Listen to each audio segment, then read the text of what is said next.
오늘 본문은 예수님이 부활하신 이후에 네 번째 나타나신 것인데 갈릴리의 디베랴 호수에서였습니다.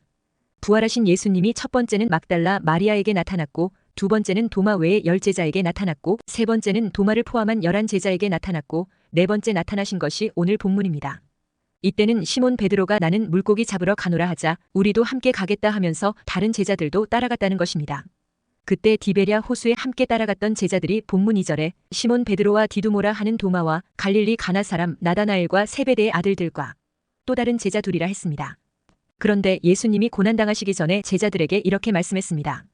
마태복음 26장 31절 32절에 그때에 예수께서 제자들에게 이르시되 오늘 밤에 너희가 다 나를 버리리라. 기록된 바 내가 목자를 치리니 양의 떼가 흩어지리라 하였느니라. 그러나 내가 살아난 후에 너희보다 먼저 갈릴리로 가리라 했습니다. 이 말을 처음 들었을 때 제자들은 무슨 말씀인지 알아들을 수 없었습니다. 그리고 예수님이 십자가에서 죽으시고 사흘 만에 다시 살아났을 때 빈 무덤에 찾아왔던 막달라 마리아와 여인들에게 천사가 이렇게 말했습니다. 마태복음 28장 7절에 또 빨리 가서 그의 제자들에게 이르되 그가 죽은 자 가운데서 살아나셨고 너희보다 먼저 갈릴리로 가시나니 거기서 너희가 배우리라 하라. 보라 내가 너희에게 일렀느니라 하거늘 했습니다. 십자가 고난과 부활이라는 급박한 상황 가운데서도 예수님의 관심은 갈릴리에 가 있었습니다. 갈릴리는 예수님의 공생의 3년 중에 거의 3분의 4기간을 머물면서 그곳에서 사역하셨습니다. 그리고 부활하셔서도 가장 먼저 갈릴리로 가겠다고 하며 제자들도 그곳으로 오라고 했습니다. 그러니까 십자가의 충격으로 흩어진 양떼들인 제자들이 부활로 말미암아 다시 모일 곳이 바로 갈릴리라는 것입니다. 갈릴리가 어떤 곳입니까?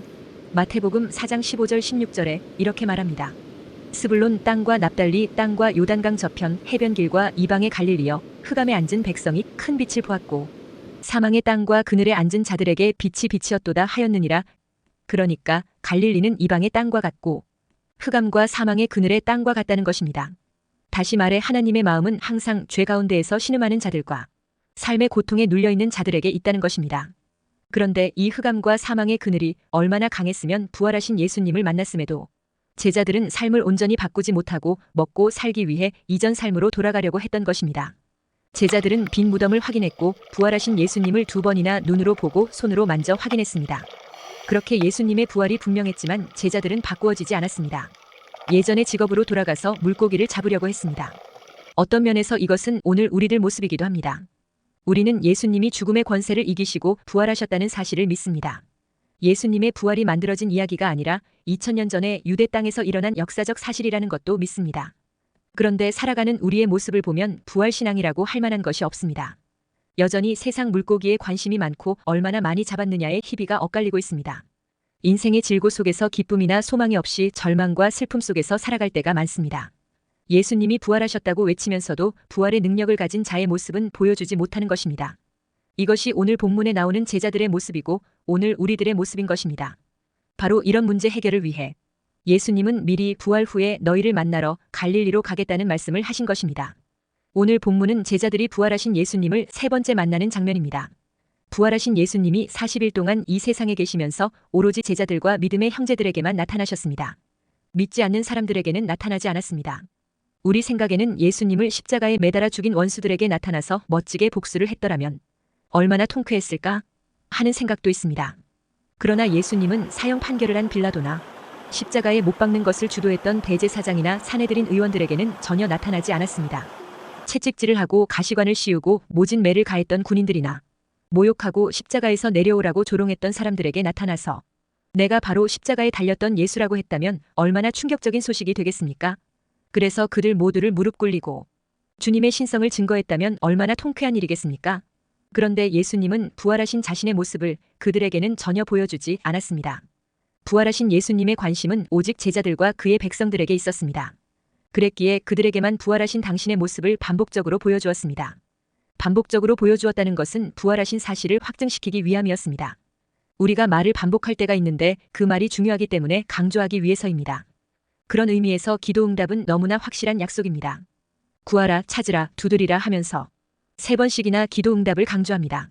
마태복음 7장 7절 8절에 구하라 그리하면 너희에게 주실 것이요 찾으라 그리하면 찾아낼 것이요 문을 두드리라 그리하면 너희에게 열릴 것이니 구하는 이마다 받을 것이요 찾는 이는 찾아낼 것이요 두드리는 이에게는 열릴 것이니라 했습니다. 기도 응답을 3번을 강조하고 다시 한번 3번을 강조하고 있습니다. 마찬가지로 부활하신 주님이 제자들을 2번, 3번 반복적으로 찾아와 나타내신 것도 부활이 그렇게 중요하기 때문입니다. 예수님은 자신이 살아나신 모습을 제자들에게 확증시키고 싶었습니다. 그래서 한 번이 아니라 3번씩이나 제자들을 찾아오셔서 자신의 부활을 여러 가지로 증거하셨습니다. 제자들과 함께 떡과 고기도 잡수시면서 육체적으로 부활하신 사실을 증거했습니다. 그러므로 우리가 기억해야 할 가장 중요한 예수님의 모습은 바로 부활하신 주님입니다. 흑암과 사망의 그늘의 땅에 살고 있는 사람들에게 생명의 부활을 선포할 자들로 제자들을 선택하셨던 것입니다. 그래서 흑암과 사망의 그늘의 땅에 소망 없이 살고 있는 자들에게 있는 죽음의 권세를 이기는 부활로 예수님은 찾아오신 것입니다. 죄와 사망의 권세에 매여 죽어가는 인간들을 구원할 수 있는 구원의 복음을 완성하신 것입니다. 이제는 이 구원의 복음을 전할 일만 남았습니다. 그 일을 맡아서 만방에 전할 사람은 오직 제자들밖에 없었습니다. 그래서 처음 제자들을 불렀던 갈릴리에서 이제 왜 그들을 불렀는지 분명한 소명에 대한 답을 주기 위해 예수님은 다시 갈릴리로 제자들에게 찾아오셨던 것입니다. 첫째, 예수님은 밤새도록 바다에서 허탕을 친 제자들에게 배 오른편에 그물을 던져라 했습니다. 부활하신 예수님은 한 번도 따끔하게 자신을 배신한 제자들을 책망하지 않았습니다. 그러나 제자들은 스스로에 대해 깊이 실망하고 자책하고 있었습니다. 도마를 빼고 제자들은 부활하신 예수님을 모두 2번씩이나 만나보았습니다. 그들은 예수님의 손과 발, 옆구리의 상처를 눈으로 보고 손으로 만져보았습니다. 그런데 주님을 만날수록 점점 자신의 못난 모습이 보였습니다. 부끄러운 과거가 생각났습니다.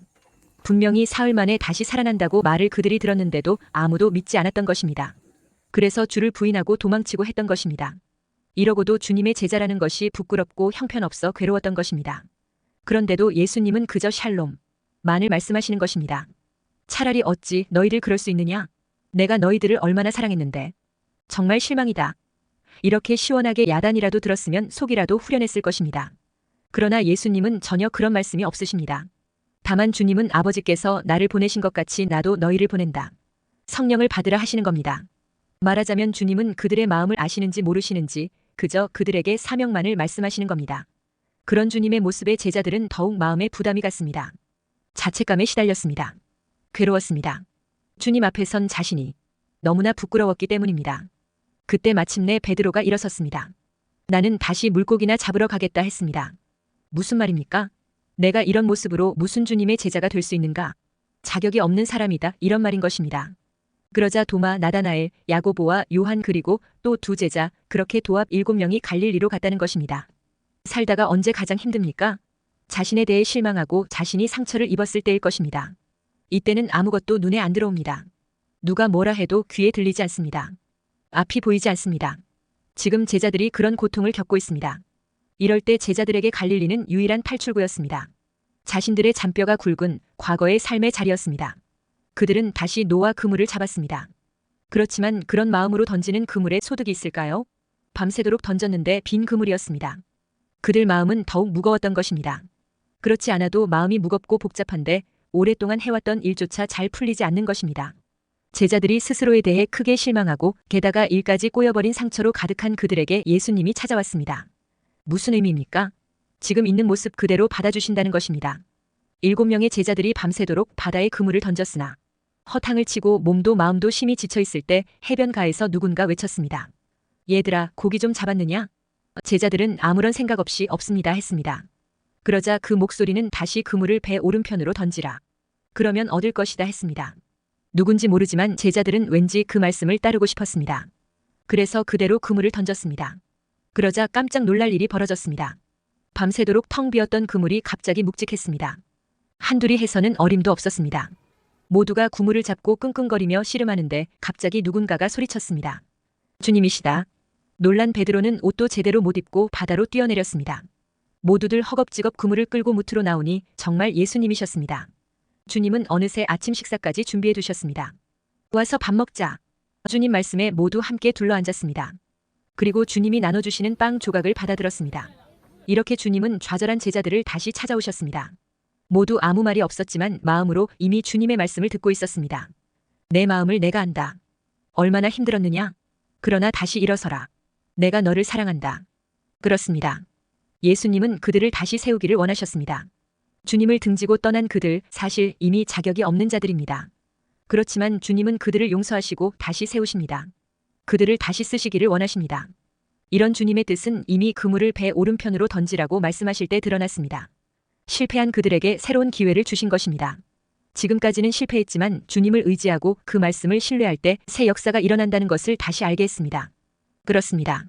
언제 어디서건 주님을 신뢰하는 거기에 진정한 승리가 있습니다.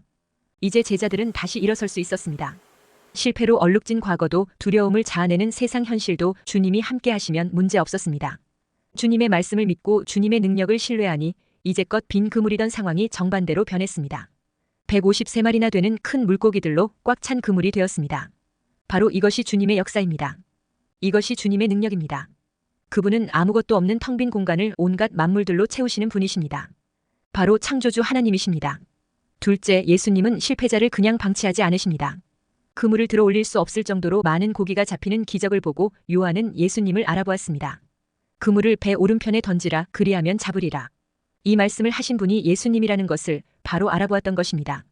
주님이시다는 요한의 말에 베드로는 벗고 있던 겉옷을 입고 배에서 뛰어내려 100m 정도 거리의 무트로 나왔습니다. 이어 다른 제자들이 잡은 고기를 정리하고 배를 무트에 대고 모두 예수님께 왔는데 예수님은 이미 제자들을 위하여 식사를 준비해 놓았던 것입니다. 예수님은 밤새도록 고기잡이에 지친 제자들을 위해 따뜻한 식사를 준비해 두었던 것입니다. 내가 살아난 후에 너희보다 먼저 갈릴리로 가리라는 예수님의 말씀을 이루신 것입니다. 성경을 보면 항상 먼저 가서 기다리시는 예수님, 언제나 앞서 가시는 예수님의 모습을 볼 수 있습니다. 예수님은 언제나 먼저 찾아가셨습니다.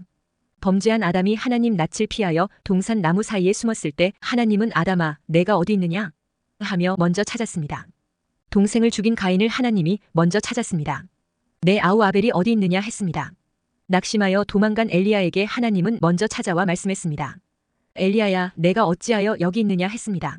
집 나간 탕자를 위해 아버지는 먼저 달려가 부둥켜 안았습니다.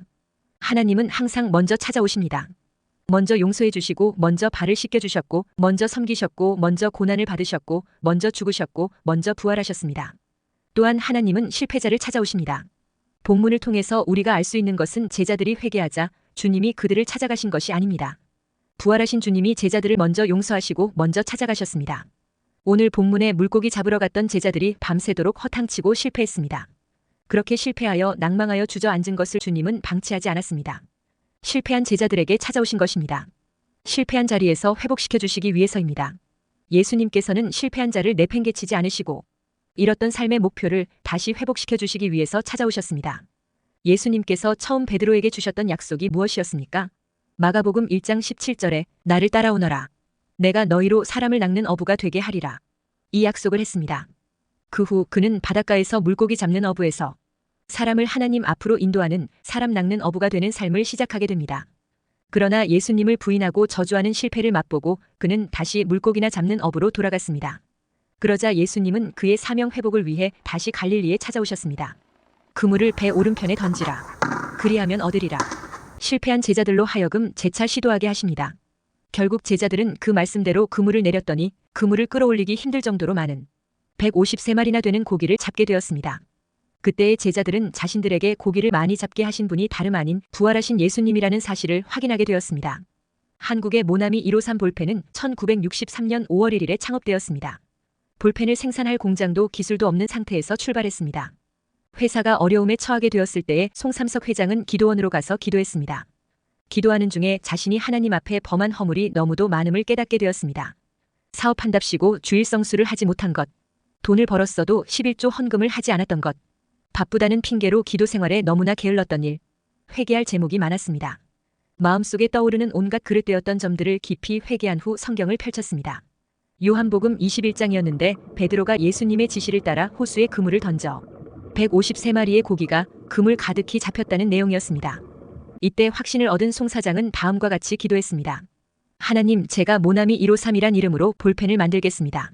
모나미는 나의 친구 되시는 예수님을 가리키는 말이고 153은 제자들이 잡은 물고기의 숫자로서 하나님의 놀라운 은혜를 가리킵니다. 하나님, 이 볼펜이 모든 사람의 손, 아니 전 세계에 있는 모든 사람의 손에 다 들려지기를 원합니다. 하나님, 50억 자루의 볼펜이 팔리게 해주세요. 그 후로 모나미 153 회사는 역경을 헤쳐나가면서 성장하여 이미 50억 개 이상이 팔렸습니다. 기도 가운데 만들어진 모나미 볼펜은 우리나라는 물론 동구권과 이슬람권에서도 판매율 1위를 기록하고 있습니다. 153은 말씀에 순종하여 그물을 던져 잡아 올린 물고기의 숫자로 기적을 상징하는 것입니다. 셋째, 우리는 부활하여 나와 함께 하시는 주님을 인식하고 의지하며 세상을 살아가야 합니다. 그렇지 않으면 그냥 몸부림치다가 세상의 어둠 아래에서 맴돌 뿐입니다. 예수님이 제자들에게 부활 이후에 갈릴리에 가서 나를 볼 것이라고 해서 갈릴리에서 기다렸는데 거기서 제자들이 무엇을 했습니까? 오늘 본문에 보니 옛날 직업으로 되돌아갔습니다. 본문 3절에 시몬 베드로가 나는 물고기 잡으러 가노라 하니 그들이 우리도 함께 가겠다 하고 나가서 배에 올랐으나 그날 밤에 아무것도 잡지 못하였더니 했습니다. 제자들은 아무 생각 없이 고기를 잡으러 나가고 말았습니다. 깊은 생각도 없이 그저 단순히 옛 삶으로 회귀한 것입니다. 왜 고기를 잡아야 하는지, 그것이 진리와 무슨 상관 있는지 아무 생각도 없이 그냥 나갔습니다. 그리고 밤이 맞도록 한 마리의 고기도 잡지 못했습니다. 그렇다면 그 실패의 의미가 무엇인지 숙고해 보려 하지도 않았습니다. 그냥 물고기만을 잡으려 했습니다. 잡되 한 마리라도 더 잡기 위해 혈안이 되어 있었습니다. 그러나 그들이 맹목적으로 물고기에만 집착하고 있을 때 예수님이 거기에 계셨습니다. 본문 4절에 날이 새어갈 때에 예수께서 바닷가에 서셨으나 제자들이 예수이신 줄 알지 못하는지라 했습니다. 이들이 왜 갈릴리로 갔습니까? 주님께서 명령하셨기 때문입니다. 주님께서 그곳에서 만나자고 하셨기 때문입니다. 그렇다면 그들은 언제 주님을 배울지 깨어 기다려야만 했습니다. 그러나 그들은 그들 앞에 주님께서 이미 나타나 계셨음에도 불구하고 주님이신 줄을 전혀 알아보지 못했습니다. 그들은 밤을 새워가며 추구했던 것은 물고기로 대변되는 세상의 재물, 세속적 부를 위할 뿐이었습니다. 그들의 삶은 3년 전 주님을 만나기 이전으로 되돌아가 버리고 말았습니다. 그러니 앞에 계신 주님을 알아보지도 못한 채 고기잡이에만 열중하고 있는 그들의 모습은 영락없이 3년 전의 모습과 똑같았습니다. 바로 그 순간 주님께서는 제자들에게 얘들아 너희에게 고기가 있느냐? 물으시면서 당신 자신을 적극적으로 나타내 보이셨습니다. 제자들은 그곳에서 그들과 함께 하고 계시는 주님을 또다시 확인함으로써 그들이 왜 갈릴리에 있는지, 갈릴리에서 무엇을 해야 하는지, 그들의 생이 갈릴리에서부터 어디로 향해야 하는지를 확연히 알게 만들어 주었습니다. 제자들은 그들에게 찾아오신 예수님을 통해 끈질긴 주님의 사랑을 느꼈습니다. 그래서 예수님과 관계 회복이 되고 은혜 회복이 되어 다시 사명으로 재정립하게 만들어 주었습니다. 회복은 어떻게 해야 됩니까? 예수님 안에 거해야 됩니다. 다시 말해 예수님 말씀 안에 거해야 합니다. 그것은 예수님의 사랑 안에 거하는 것입니다. 예수님의 사랑 안에 거할 때 이웃을 사랑하게 되고 이웃을 향한 복음의 사명이 회복되는 것입니다.